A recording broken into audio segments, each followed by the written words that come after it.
Xankəndi səhərində Yasayiş Dünasında partlayış baş verib.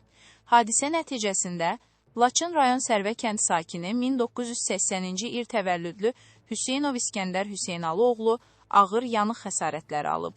O, Bakıya təxliyə olunub və 5 nömrəli səhər klinik xəstəxanasının yanıq şöbəsinə yerləşdirilib. Təmirlə əlaqədar Beyo xəstəxana Buzovnadakı 14 sayılı Birləşmiş Səhər xəstəxanasına köçürülüb.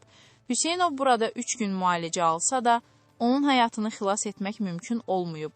Mərhumun qardaşı Gələndər Həsənov vurğulayıb ki, hadisəyə partlayıcının işə düşməsi səbəb olub. Qardaşım Azinvest İnsaat QSCR-ın Xankəndidə həyata keçirdiyi tikinti sahəsində mühafizəci işləyirdi. Həmin şirkətin fəhləsi Əliyev Rəsad Cingizoğlu ilə bir mənzildə kirayədə qalırdılar.